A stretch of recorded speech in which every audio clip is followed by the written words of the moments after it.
Step into Value Zone. Value Zone. Hypermart. Button.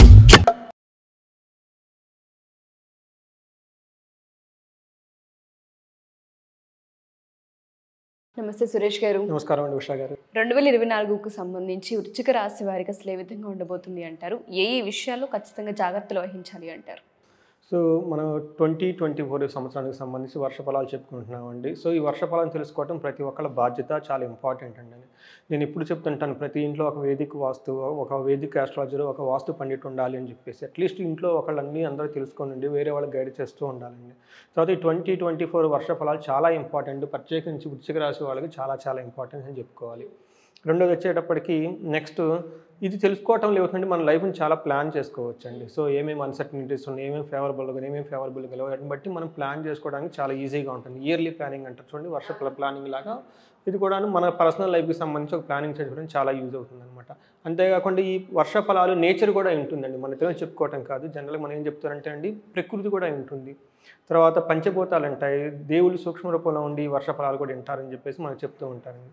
So ఇప్పుడు వచ్చేటప్పటికి ఈ 2024కి సంబంధించి వృశ్చిక రాశి వాళ్ళు ఎలా ఉంది అంటే ఒక్క సెంటెన్స్లో చెప్పండి అని అడిగితే ఎవరో కామెంట్ పెట్టారు, అందుకని చెప్తున్నారు 10 minutes వీడియో ఎందుకండి మాకు.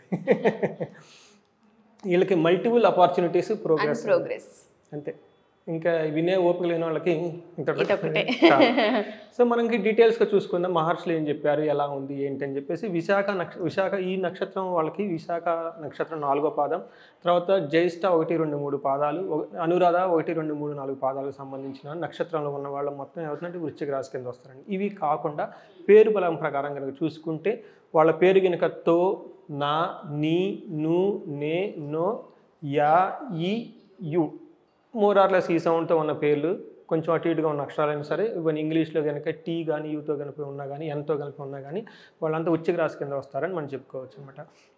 ఎవరైతే పుట్టినప్పుడు వృశ్చికంలో చంద్రుడు ఉంటారో వాళ్ళు మొత్తాన్ని వృశ్చిక రాశి కిందే వస్తారని బ్లైండ్గా కూడా మనం అనుకోవచ్చు అనమాట. కొంతమంది నక్షత్రాలు తెలగపోవచ్చు, పాదాలు తెలగపోవచ్చు, కానీ వాళ్ళ హారోస్కోప్లో గురించి చూసుకుంటే ఇది ఉంటే కానీ తెలిసిపోతుంది అనమాట. సో వీళ్ళకి మూన్ వచ్చేటప్పుడు చంద్రుడు వాళ్ళ వృశ్చిక రాశిలో ఉండటం వల్ల, అప్పుడు పుట్టడం వాళ్ళకి ఏమవుతుంది, కొన్ని మంచి లక్షణాలు వాళ్ళకి పుట్టుకతోనే వచ్చేస్తాయి అని చెప్పాలన్నమాట. ఆ లక్షణాలు ఏమని చెప్తారంటే కీటస్థే శిశిని ప్రమత్త హృదయో రోగీచ లబో ఆటనహ అని చెప్పేసి, లుబో ఆటనహ అని చెప్పేసి మన సాంస్క్రిట్లో ఒక సెంటెన్స్ చెప్తారనమాట. దాని మీనింగ్ ఏమంటారండి, వీళ్ళు చాలా అటెన్షన్, మనం ఏదైనా మాట్లాడుతున్నప్పుడు అటెన్షన్ పే చేయనట్టు ఉంటారండి, కానీ వాళ్ళు చాలా కీన్గా అటెన్షన్ చేసి మన ఇన్ఫర్మేషన్ అంతా తీసుకొని వాళ్ళు ఇంటర్ప్రైట్ చేస్తూ ఉంటారు, కానీ చూడటానికి మనకి అటెన్షన్ పే చేయలేదు అన్నట్లు ఉంటారనమాట. తర్వాత వచ్చేటప్పటికి రోగి అని చెప్తారు, అంటే వాళ్ళకి చాలా హెల్త్కి సెన్సిటివ్గా ఉంటారు అని చెప్పి చెప్తారనమాట. నెక్స్ట్ వచ్చేటప్పటికి మనకి దే వాంట్ మోర్ మనీ అనమాట, ఎర్నింగ్ మీద చాలా ఎక్కువ కాన్సన్ట్రేషన్ ఉంటుంది వాళ్ళ జీవితంలో అని చెప్పేసి. నెక్స్ట్ వచ్చేటప్పటికి ఆటనహ అని చెప్తారు, అంటే లవ్ టు ట్రావెల్ అండి, వాళ్ళు ఇటు అటు మూవ్ అవుతూ, ఓకే. తర్వాత ట్రావెల్ బ్లాగ్స్ చేయటం కానీ ఇలాంటి వాళ్ళకి చాలా చాలా యూజ్ఫుల్ అవుతారు అనమాట అని చెప్పారు అనమాట. ఒక నుంచి ఒక చోటికి ట్రాన్స్ఫార్మ్ అవటం, మూవ్ అవటం, కదలటం, ఇవన్నీ వాళ్ళకి బాగా బై డిఫాల్ట్ ఆ నక్షత్రంలో ఉన్న వాళ్ళు చేస్తూ, ఈ రాశిలో ఉన్న వాళ్ళు చేస్తూ ఉంటారండి. తర్వాత ఇప్పుడు వీళ్ళకి 2024కి సంబంధించి గ్రహస్థితి అంటారు కదా, ప్లానటరీ పొజిషన్ ఎలా ఉందో మనం చూద్దామండి. ఫస్ట్ వచ్చేప్పుడు వృశ్చిక రాశి వాళ్ళకి 4th హౌస్లో శని ఉన్నారండి. శని ఉండటం వల్ల ఎక్కువ నష్టం చేయరని చెప్పాలన్నమాట. అంటే ఏదో ఇంట్లోకి సంబంధించిన కొన్ని కలహాలు అవి చేయటం తప్పగా కానీ, కెరీర్ వైజ్ కానీ, మనీ వైజ్గా కానీ ఎలాంటి హాని శని చేయడం అని చెప్తారండి. సో మనకి వచ్చేటప్పటికి వృశ్చిక రాశిలో రాహు వచ్చేటప్పటికి 5th హౌస్లో ఉండటం ఒకటి. సో గురువు వచ్చేటప్పటికి 6th హౌస్ నుంచి 7th హౌస్కి మారుతూ ఉండటం అనమాట. అక్కడ నుంచి మే నుంచి వాళ్ళకి చాలా ఫేవరబుల్గా ఉందని చెప్పుకోవాలన్నమాట. వీటన్నిటికంటే ముందు వచ్చేటప్పటికి 11th హౌస్లో కేతు ఉండటం వల్ల అది కూడా వాళ్ళకి చాలా యోగ్యాన్ని ఇస్తుందని చెప్పుకోవాలన్నమాట. అంటే ఓవరాల్గా మనం చూసుకుంటే ప్లానెట్ కాంబినేషన్ హెల్త్ బాగా హెల్తీగా ఒక బ్యాలెన్స్డ్గా ఉంది అని చెప్పుకోవాలన్నమాట. అందుకని బిగినింగ్లో చెప్పేసాను చాలా ఆపర్చునిటీస్, చాలా ప్రోగ్రెసివ్గా ఉంటుంది అని. తర్వాత వచ్చేటప్పటికి నెక్స్ట్ మనకి శాస్త్రాల్లో మహర్షులు ఈ ప్లానెటరీ కాంబినేషన్ గురించి మన గ్రంథాల్లో ఏం చెప్పారో చూద్దాము. శని 4th హౌస్లో ఉండటం వల్ల ఏమవుతుందంటే వాతం, శూలం, మనోక్లేశ, భయం, స్వస్థాన హాని కృత్, ప్రసూతి దేహం పీడాంచ సూర్యపుత్ర చతుర్దగత అని చెప్పేసి మనకు ఒక శ్లోకంలో చెప్పేశారు. దీనివల్ల ఏమవుతుందంటేనండి వాళ్ళకి వాతానికి సంబంధించిన వ్యాధులు, గ్యాస్ట్రో ఇంటెస్టినల్ ప్రాబ్లమ్స్, తర్వాత అనవసరమైన మెంటల్ టెన్షన్స్ అండి.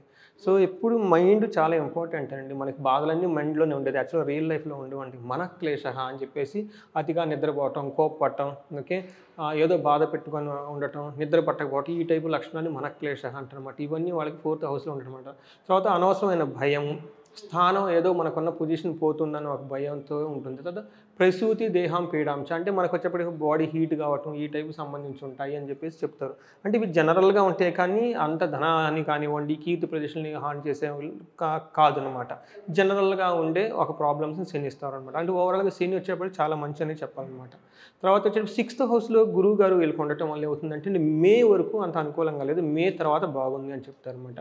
మే వరకు ఎలా ఉంటుందంటే ధారాపుత్ర విరోధచ్చ, అనవసరంగా భార్య బిడ్డలతో గొడవ పట్టడం, స్వజనే కలహాసద, సొంత బంధువుల వెళ్తూ వచ్చి ఫైటింగ్లు చేసిపోవటం, చోర అగ్ని నృపభీతి, దొంగల భయం, అగ్ని భయం, గవర్నమెంట్ అఫీషియల్స్ తోటి, రాజు తర్వాత గవర్నమెంట్ అఫీషియల్స్ తోటి వాళ్ళతో భయం ఇవన్నీ ఉంటాయి. ఎప్పటి వరకు అంటే మే వరకు. అక్కడ నుంచి వీళ్ళకి మళ్ళీ సిచ్యువేషన్ అంతా మారిపోతుంది. వాళ్ళకి ఏమవుతుందంటే అప్పటి నుంచి గురువు సేమ్ గురుగారు ఎలా చేస్తారంటే రాజదర్శనం, ఆరోగ్యం, గాంభీర్య గాత్రం, పోషణ, అభిష్టకార్య సిద్ధి అని చెప్తారనమాట. అప్పటి నుంచి ఏమవుతుందంటే గవర్నమెంట్ అఫీషియల్స్, తర్వాత పెద్ద పెద్ద హయ్యర్ అఫీషియల్స్ విజిట్ చేయటం, ఆరోగ్యంగా ఉండటం, మంచి మంచి వాళ్ళని దర్శించుకోవటం, చక్కగా మాట్లాడటం, మనం ఏదైనా మాట్లాడితే మన మాటకి విలువ ఉండటం, తర్వాత అనుకున్న పనులన్నీ జరగటం, ఇవన్నీ వచ్చేటప్పటికి గురువు గారు మనకి అప్పటి నుంచి ఇస్తూ ఉన్నారనమాట. బట్ ఏం చెప్తారంటే ఈ 2 ప్లానెట్స్ కలిపేసి మే వరకు కొంచెం బాగలేదు, అక్కడ నుంచి 75% బెస్ట్ రిజల్ట్స్ ఇస్తున్నాయి అని మనం చెప్పుకోవాలన్నమాట. తర్వాత మనకి రాహు వచ్చేటప్పటికి 5th హౌస్లో ఉండటం వల్ల వీళ్ళకి ధన వ్యయము, కలహము, కష్టాలు అని చెప్తారనమాట. కానీ కేతు వచ్చేటప్పుడు ఇక్కడ చాలా రివర్స్లో మంచి రిజల్ట్స్ ఇస్తూ ఉంటారు అనమాట. వాళ్ళ కేతు ఏం చేస్తుంటారంటే అండి ధనధాన్య లాభాన్ని ఇస్తారు, సౌఖ్యాన్ని ఇస్తారు, ధైర్యాన్ని ఇస్తారు, గౌరవాన్ని ఇస్తారు, సన్మానము, ధైర్యము, సంతోషం. యాక్చువల్గా రాహు చేసే డ్యామేజ్ కంటే మన కేతు ఇచ్చేది ఇక్కడ ఎక్కువ ఉందన్నమాట. ఓవరాల్గా చూసుకుంటే ఏమవుతుందంటే అండి ఈ 4 ప్లానెట్స్లో మనకు చాలా బాగుంది అని మనకు బ్యాలెన్స్డ్గా హెల్తీగా ఉందని చెప్పుకోవాలి. నెక్స్ట్ కెరియర్ చూసుకుంటేనండి వీళ్ళకి ఒక వర్డ్లో చెప్పాలంటే చాలా స్థిరంగా, స్టేబిలిటీగా ఉంటుంది వీళ్ళ కెరియర్. 2 హైఫై ప్రమోషన్స్ రావు, అలా అని వీళ్ళకి వచ్చేటప్పటికి ఉన్న పొజిషన్ పోయేసి అలా కూడా ఏం లేదు. అంటే ఒక కూల్, ఒక హ్యాపీగా, స్మూత్గా కెరీర్ వెళ్ళిపోతుందని చెప్పుకోవాలి.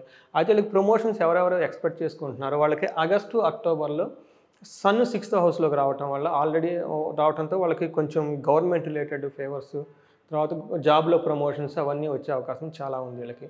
Chances of getting good result in the month of August, chances of getting a government job is also favourable for them అండి. తర్వాత హెల్త్ విషయం ఒక రకంగా చెప్పాలంటే వీళ్ళకి ఏదైనా ప్రాబ్లం ఉంది ఈ సంవత్సరం అంటే అది హెల్త్ రిలేటెడ్ అని చెప్పుకోవాలన్నమాట. హెల్త్ రిలేటెడ్లో చాలా అటెన్షన్ పే చేయాలి. మెయిన్గా గ్యాస్ట్రో ఇంటెస్టినల్ ప్రాబ్లం, తర్వాత అబ్డామినల్ డిసీజెస్ ఇవన్నీ వచ్చేటప్పటికి వాళ్ళకి జూపిటర్ వల్ల అయితేనేమండి, సన్ వల్ల అయితేనేమండి, వాళ్ళ ఆస్పెక్ట్ వల్ల అయితేనేమి హెల్త్ రిలేటెడ్ మాత్రం చాలా కేర్ఫుల్గా ఉండాలని చెప్పేసి మనకు చెప్పొచ్చు. నెక్స్ట్ మనకి ఫ్యామిలీ రిలేషన్షిప్స్ వచ్చేటప్పటికి ఒక రకంగా యావరేజ్గా ఉందని చెప్పాలన్నమాట. అది మే వరకు, మే తర్వాత ఇంకా బాగుంటుంది అనమాట. వాళ్ళకి వచ్చేటప్పటికి బిజీగా ఉన్న వాళ్ళకి వర్క్లో బిజీగా ఉండటంతో ఫ్యామిలీని నెగ్లెక్ట్ చేసే అవకాశం ఎక్కువ ఉందని చెప్పాలన్నమాట. ఎందుకంటే స్టేబుల్గా జాబ్ ఉంటుంది, ప్రమోషన్స్ అవి రావు, దాని మీద ఎక్కువ వర్క్ చేయాల్సి వచ్చినప్పుడు ఏమవుతుందంటే అండి దే మే నెగ్లెక్ట్ ఫ్యామిలీ. ఆ నెగ్లెక్ట్ ఎవరి చేతిలో ఉంది, అది మీ చేతిలో ఉంది కాబట్టి మీరు బ్యాలెన్స్డ్గా ఫ్యామిలీ లైఫ్ని కూడా ప్లాన్ చేసుకోవాలి. మదర్ రిలేటెడ్ ఇష్యూస్ ఏమైనా అంతకుముందు కనుక ఉంటే అవి తగ్గిపోతాయి, అదొక హ్యాపీ న్యూస్ అనమాట. తర్వాత సిబ్లింగ్స్తో వచ్చేటప్పటికి మీ సిబ్లింగ్స్కి మీ హెల్ప్ కావాల్సి ఉంటుంది కాబట్టి మీరు చాలా అటెన్షన్ వాళ్ళ మీద పే చేసి వాళ్ళకి ఏమైనా అవసరం ఉంటే వాళ్ళకి వెళ్ళేసి మీరు హెల్ప్ చేయండి.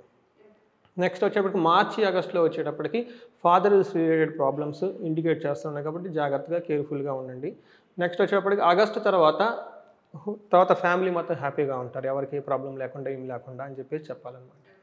నెక్స్ట్ మనీ, మనకి మోస్ట్ ఇంట్రెస్టింగ్ పాయింట్ ఏమంటే మనీ ఈజ్ ఒక సెంటెన్స్లో చెప్పాలంటే ఫైనాన్షియల్లీ గుడ్ అంటే ఫైనాన్షియల్లీ గుడ్, ఇంక వేరే ఏమీ లేదు. అది కూడా మనకి కేతు ఉండటం వల్ల 11th హౌస్లో ఫైనాన్షియల్ స్టెబిలిటీ ఉంటుంది. ఫైనాన్షియల్ ఛాలెంజెస్ వచ్చేటప్పటికి 2nd హౌస్, తర్వాత మార్స్, సన్ రావడంతో కొంచెం ఛాలెంజెస్గా ఉంటాయి. అది కూడా ఎక్కువ రోజులు కాదు, కొంతకాలం మాత్రమే ఉంటుంది. జూపిటర్ 7th హౌస్లో రావడంతో ఫైనాన్షియల్ ప్రాబ్లమ్స్ కూడా పోతాయి, అది మే తర్వాత జరుగుతుంది అనమాట. సో ఈ లోపు మాత్రం వాళ్ళు ఫైనాన్స్గా కొంచెం ఛాలెంజెస్గా ఉంటుంది బిగినింగ్ ఫస్ట్ 2-3 మంత్స్ అని చెప్పాలి. సో ఇవండి వాళ్ళకి అన్నీ మోస్ట్లీ కవర్ చేసాం ఇన్ లెస్ టైంలో.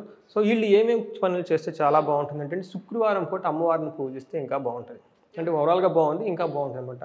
ఎందుకంటే మనీ రిలేటెడ్ ఇంకా వాళ్ళకి బాగా స్టెబిలిటీగా ఉండటానికి కానివ్వండి, గ్రోత్ రావడానికి కానివ్వండి, మీరు ఫ్యామిలీతో అటెన్షన్ పే చేయడానికి కానీ ఏం చేయాలంటే ఫ్యామిలీతో అందరితో కలిపేసి ఎక్కడికైనా ఒక విహారయాత్ర ప్లాన్లు కానీ లేదంటే దర్శనాలు పుణ్యక్షేత్రాల దర్శనాలు కానీ ప్లాన్ చేసుకుంటే చాలా మంచిది. తర్వాత గోపూజ చేస్తే ఇంకా కలిసి వస్తుంది. తర్వాత వీళ్ళకి గురువు గారి యొక్క కృపా కటాక్షం ఉండడానికి ఆశ్రమాలు విజిట్ చేయటం, లేదా ఆశ్రమానికి సంబంధించిన ఏమైనా డొనేషన్ చేయటం, అక్కడ వాళ్ళు టైం స్పెండ్ చేస్తే ఇంకా వాళ్ళకి పాజిటివ్ ఎనర్జీ వచ్చి బాగుంటుందండి. సో ఓవరాల్గా 2024 ఈ వృశ్చిక రాశి వాళ్ళకి చాలా బాగుంది. మంచి బోల్డ్ స్టెప్స్ తీసుకొని బిజినెస్ ఎక్స్పాన్షన్స్కి, కెరీర్ ఎక్స్పాన్షన్స్కి ప్లాన్ చేసుకుంటే బాగుంటుందని చెప్పేసి నేను I'm wishing them to great success in 2024 అండి. Thank you sir, thank you so much. So ఎవరైనా సరే, ఎందుకంటే ఇందాక మనం మాట్లాడుకున్నట్టుగా రిలేషన్స్లో కొంత అవకతవకలు కనిపిస్తున్నాయి కాబట్టి అలా ఎవరైనా సరే పుట్టిన టైంని బట్టి కానివ్వండి లేదా రోజుని బట్టి ఏరియాని బట్టి కూడా కొంత జాతకం మారుతుంది కాబట్టి పర్సనల్గా మీట్ అవ్వాలి అనుకుంటున్నాం. జాతకరీత్యా మాకు ఏవైతే దోషాలు కనిపిస్తున్నాయో, ఏవైతే సరిగా లేవు అని అనిపిస్తుందో వాటికి పరిహారాలు కనుక్కోవాలనుకుంటున్నామని, పర్సనల్గా మాట్లాడాలనుకుంటున్నామని అడిగే వాళ్ళు ఎక్కువ మంది ఉంటారు. వాళ్ళకి మనం అపాయింట్మెంట్ తీసుకునే అవకాశం ఉంటుందా? సో ఉషా గారు, మనం 2 days బ్యాక్ సింహరాశి గురించి చెప్పుకున్నాం, చాలా బాగుందని. చాలా బాగా వైరల్ కూడా అవుతుంది. కింద ఒక కామెంట్ ఒకళ్ళు పెట్టారు, నాకు బాగలేదండి మీరేం బాగుందని చెప్తున్నారని. సో ఇది కామన్గా వస్తుందండి. సో ఇదేమంటే మనం బ్రాడ్గా ఇక్కడ డిస్కస్ చేస్తున్నాం. చాలామంది అందులో 9 రకాల నక్షత్రాలు, వాళ్ళ పేర్లు ఇవన్నీ, కానీ ఇండివిజువల్గా వాళ్ళది హారోస్కోప్ డిఫరెంట్గా ఉంటుంది. ఇది కొంతవరకు మ్యాచ్ అవుతుంది. సో అలాంటి వాళ్ళు ఎవరైనా ఉంటే కనుక మనకి నేను 2 విషయాలు కోరుకుంటాను. ఒకటి, ప్రతి ఇంట్లో వేదిక ఆస్ట్రాలజీ, వేదిక వాస్తు తెలిసి ఉండాలి. ఇది చాలా చాలా మీకు యూజ్ అవుతుంది, మీ కెరీర్ని, లైఫ్ని, మీ జీవితాన్ని ప్లాన్ చేసుకోవడానికి. రెండోది చెప్పటికి ఎఫర్ట్లెస్ జర్నీ అండి. మనం చేసే ఈ జీవితాన్ని చాలా ఎఫర్ట్లెస్గా, సంతోషంగా, హ్యాపీగా మనం జీవించాలి అని చెప్పేసి మన మహర్షులు ఈ శాస్త్రాన్ని మనకి ఇచ్చారనమాట. దీన్ని తెలుసుకోవాల్సిన బాధ్యత ప్రతి ఒక్కరిది. నేను ఒక చిన్న ఎగ్జాంపుల్ చెప్తానండి. 1 week బ్యాక్ ఒక క్లయింట్ ఫోన్ చేశారండి. వాయిస్ చిన్నగా మాట్లాడుతున్నారు.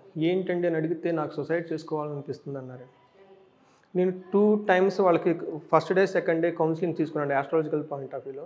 మీరు నమ్ముతారో లేదా, నెక్స్ట్ వీక్ వాళ్ళు నాకు ఫోన్ చేసి ఏమంటే నేను మిషనరీ కొనుక్కోబోతున్నాను, బిజినెస్ ఎక్స్పాన్షన్ చేస్తున్నాను, మంచిగా గైడెన్స్ ఇవ్వండి అంటే వితిన్ 1 week ఎలా వచ్చిందంటేనండి, నేను మిరాకిల్ ఏం చేయలే, మన మహర్షులు ఆల్రెడీ పెట్టేసారు మనకి ఎలా స్మూత్గా మన లైఫ్ని లీడ్ చేయాలి, ఎలా ఎఫర్ట్లెస్గా ఉండాలి, అవి తెలుసుకొని వాటిని ఫాలో అయిపోతే we become a burden free అండి. చాలా బాగుంటుంది. ఇవన్నీ కనెక్ట్ అవ్వడం తెలుసుకోవాలని బాధ్యత అందరికీ ఉంది. నాకు కూడా ఏమందరికి చెప్పాలని చెప్పేసి ఒక మిషన్, ఒక అంబిషన్ పెట్టుకొని ఉన్నానండి. సో ఎవరైనా సరే ఇలాంటి విషయాలు వాళ్ళు ఇంకా అండ్ బియాండ్ ఆఫ్ దీనికి సంబంధించి ఖచ్చితంగా ఉంటాయి.